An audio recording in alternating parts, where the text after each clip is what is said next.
Uh-oh. Hans is fitting his motor in today. I told him if he had his car in the shop, he needed to be working on it, not sleeping. So he woke up and I think he's awake, half awake. Give him a smile, man. Show him the face. He's one of those guys that like to get his face right into the clutch disc while he's working. I think he rolled around in the bell housing this morning. So I had somebody ask me about this spring compressor. And this is a Hazette set. I got this when I worked at the dealership, Volkswagen. Using some of the Volkswagen tools, but Hazette, if you go online and look up the Hazette company, they make some German tools. And I got that set. And it even has bigger stuff that comes with it. You know, if you're doing non-Volkswagen stuff, you can, it's got different size fans there.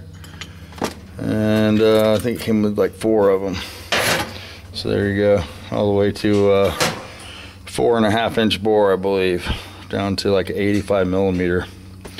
But I like that, it works pretty good. The other ring compressor that works really good is this one. I don't know if you can find this. My buddy Kenny gave this to me years ago. I bet this is probably 40 years old. And I've had it for 40 years.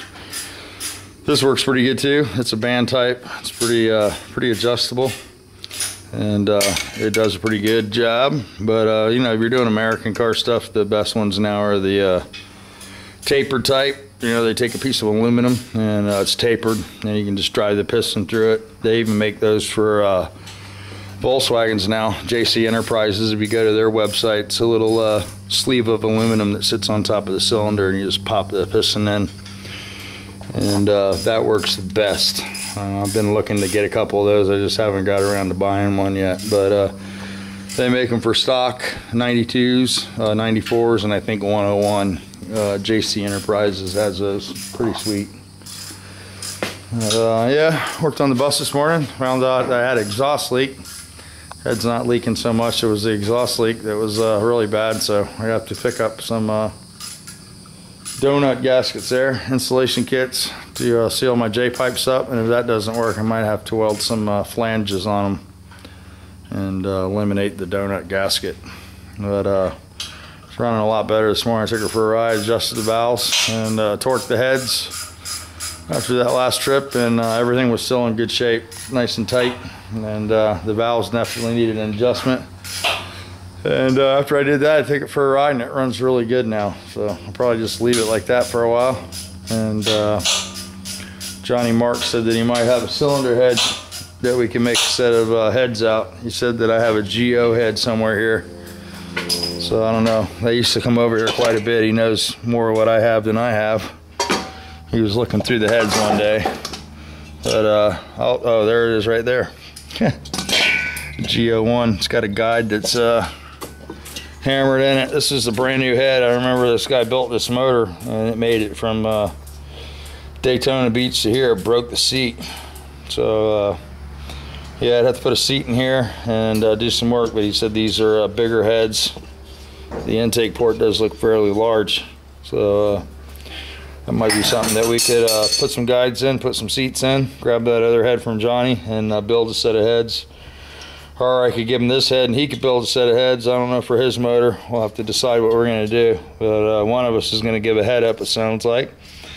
So if I don't use them, I'll definitely take that one to him. I'd like to buy a set of heads, but I just don't have the $800 right now that it takes. So Hans wants a tag. You look like you got a mustache with all that grease on your face. Yeah. What's next? You to hold the crank so I can tighten these. Hold the crank. Crank holder today, huh? Yeah. What do they torque to? 30. 30? Yeah. Oh, no Volkswagen bolt, huh? So anyway, at least he's using a torque wrench on everything. That's encouraging. But yeah, we got the car jacked up this morning. Had to use the old airbag to get it up. But I got it on some jack stands. What is this, a 5-speed training here? 5-speed. We just put the 4-puck. Was that a 4-puck or a 6-puck ceramic? 6-puck ceramic clutch. You got an aftermarket pressure plate, or is that stock? Looks stock. That's what blows up the pressure plate, the shoe. But anyway, it'll get him on the road. He says he wants to drive it, so I'm gonna try to get the motor in here today. Can you turn the motor over some? Turn it over some. More? That should be good. Okay. Alrighty. So there you go. I thought I'd put you up a little video. Answer that question about the ring compressor. If you're interested in one of those, I still have some friends that work at the dealership. I might be able to check and see if there's any of those laying around. But I'd check into that JC Enterprise ring compressor. Those are the cat's meow for sure. A little tapered sleeve. And you never break a ring with those. So I've never broke a ring yet with that one, but you know that happens. So I talked to Scooter this morning. We're gonna go down to a field trip and do this crankshaft and stretch bolt the stretch gauge the rod bolts. He's got a chart down there for the scat bolts, tells how much stretch they need and how many foot-pounds of torque they should be and all that good stuff. So I'm gonna take that down there and do that right. You all right? Yeah. Oh, you sound like you're hurting yourself over there. And we're gonna get that motor going. I do have a set of heads I can put on that temporarily. They're around town heads, but I don't know, they're a little fragile for probably going out of town with.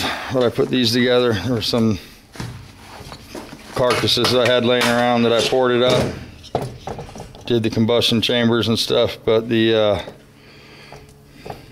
sort of racy. The valves are sitting pretty parallel with the chambers and have a crack in between the valves there. That's a lot of people don't worry about that. They're not cracked in the spark plug holes. I did have to insert these holes on this head.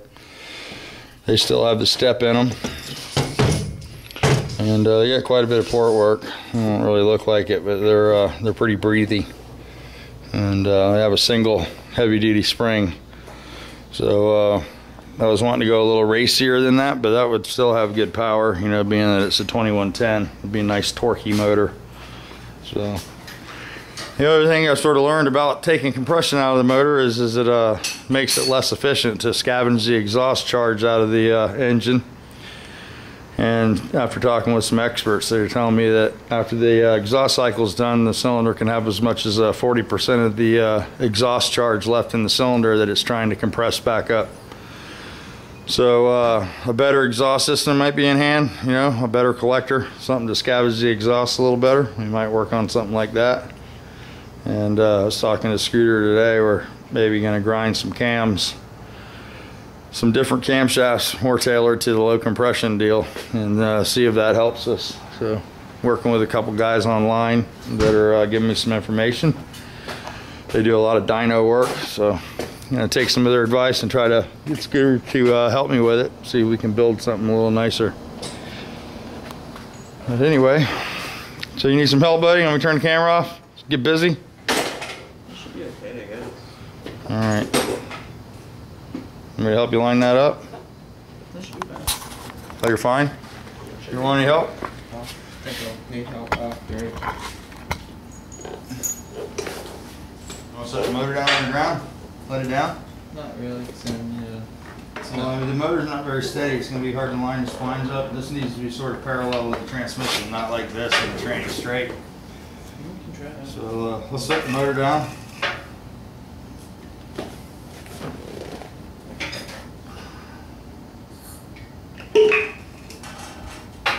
Hang on a minute. I'll front the motor down further. What's underneath there? Okay, lift it up.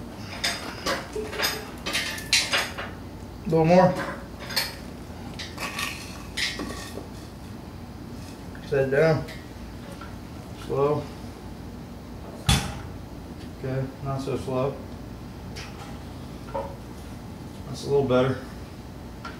That's a little better angle of the dangle there, don't you think? So it's a little leveler. Is that a word? Leveler? I guess, sure.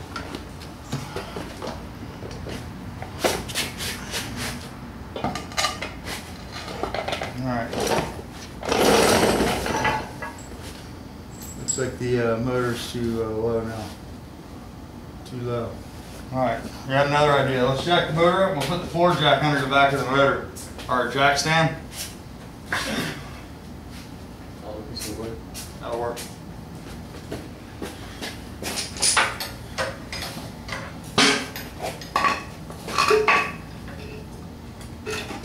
I need both those pieces.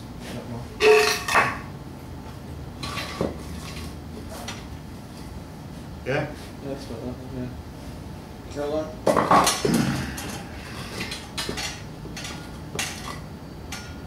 Come on. I mean, like it's gonna sit on an angle, so I don't know. Try to think of yeah, it's not gonna sit like that. What are you doing there? Well, it sits perfectly high. Just leave it like that for now. Okay. Watch your hand.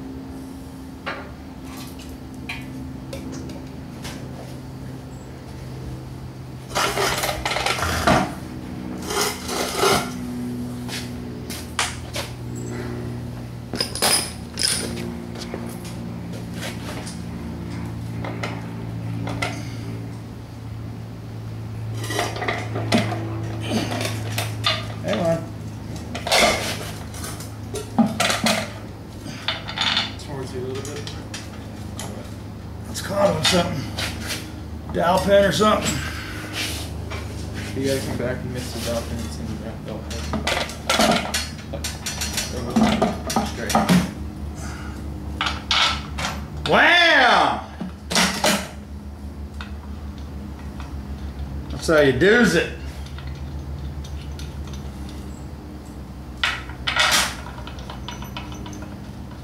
That's how you build a good motor right here on the ground. I built my fastest motors in parking lots.